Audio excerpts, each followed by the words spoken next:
Thank you, Valencia, and a pleasant good evening to all those who are listening and those who are watching via ZIZ to Leadership Matters.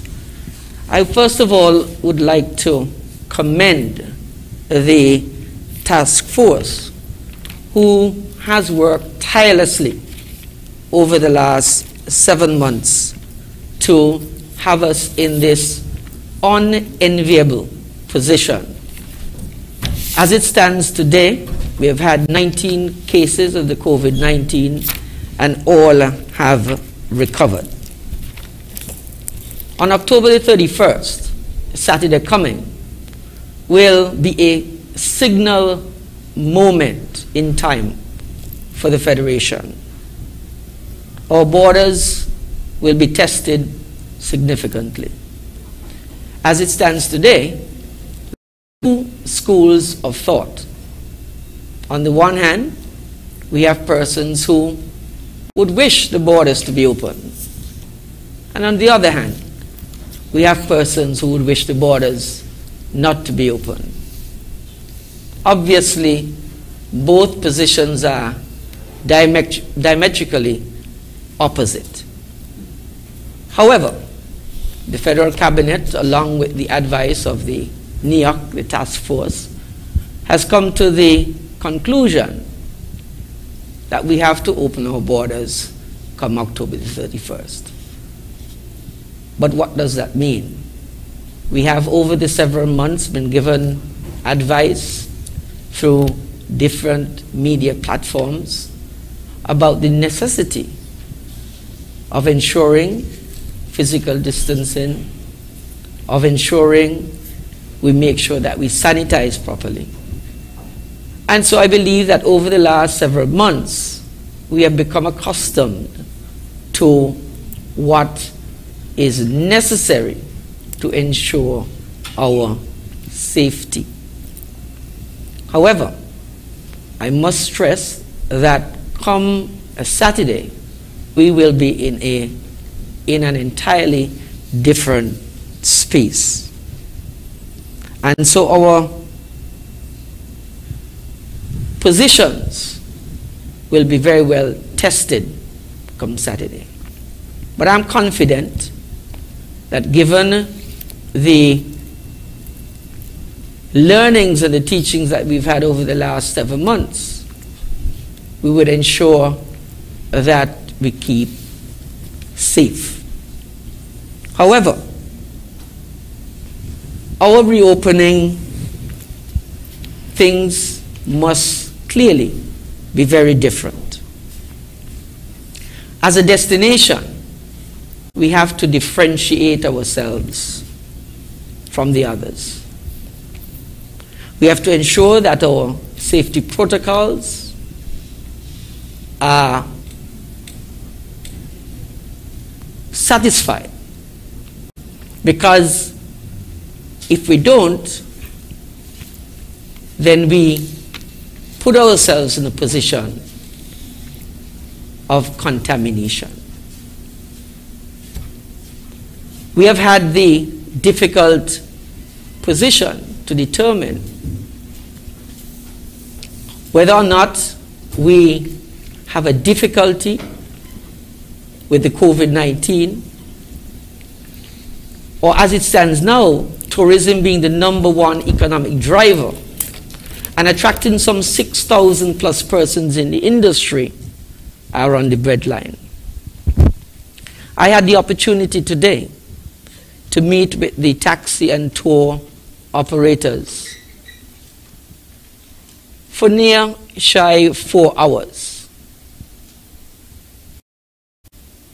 The meeting I would submit was a very important meeting, because at that particular time we were able to put the position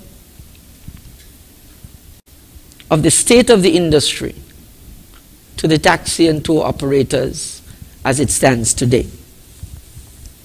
We had also the opportunity to have the task force headed by the chairman Abdia Samuels present at the meeting to at least communicate to that fraternity the reasons for our in-depth approach to this matter of the COVID-19.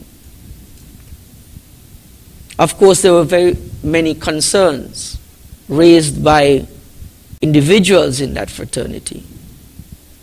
But I believe at the end of that meeting, the understanding was that what we have been doing over the last 7 months is to ensure the safety of our citizens, which is paramount. In fact, because we are such a low-risk destination, it is going to add value to our tourism product. I think the task force has to be commended for their tremendous work in keeping St. Kitts and Nevis as safe as it is today. You recognize that come November the 7th, for the first time over the last several months, we are in a position to receive international commercial air travel. Scheduled to come on November the 7th is American Airlines out of Miami and British Airways out of Gatwick, London. The American Airlines is scheduled to arrive with some 128 passengers. We had the opportunity yesterday to have a walkthrough with the federal cabinet and the members of New York and immigration and other stakeholders to see firsthand what has been done at the RLB International Airport over the last several weeks to retrofit the airport to a standard that is satisfactory to the health officials and New York. I must say we were pleasantly surprised of the enormity of the work conducted over the last several days. And I am advised that the RLB International Airport would be in a state of readiness for Saturday, October the 31st. And more importantly, to receive our international commercial carriers on November the 7th, 2020. We have retrofitted the airport on the arrival section with a 50 by 100 foot retrofitted tent, fully air conditioned by November the 7th. We have put in the stations for the screenings. We have an isolation section. We have divided the immigration section into two, whereby we have a queuing area for about 40 persons. We are confident that everything will go smoothly. However, we are prepared for any eventuality. Today's meeting with the taxi and the tour operators saw a number of issues raised by them. And I think we were able to address most of those issues in that forum today. A big concern of them was that the prescribed protocols in terms of their transportation vehicles required them to put either plexiglass or Velcro. But I believe at the end of the day, Mr. Samuels having explained them the nature and the reason for that decision, I think they were comfortable with that. As of today's date, however, which is part of our concern, is that only 23 taxi operators are currently travel approved for transportation come October the 31st. And so that we communicated to that fraternity that we needed to see more taxi operators being travel approved so that we don't have a challenge when it comes to transportation of those individual visitors who come to St. Kitts and Nevis. Because the protocol will be that it is only the travel approved taxis and tour operators will be able to gain entry to the RLB International Airport in order to ply their trade. And so it is very important that that position is known and that position was communicated to them today. As you would have heard from Dr. Laws, there are two classes of travelers: those who will come to St. Kitts and Nevis from the CARICOM bubble, and those who would come to St. Kitts and Nevis outside of the bubble.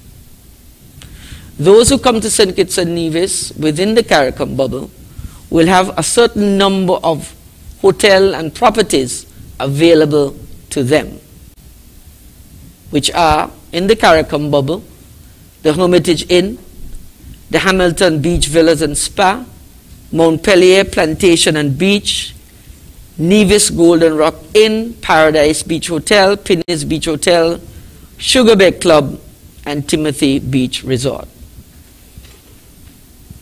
As far as the international travelers are concerned, those will be designated to the branded hotels.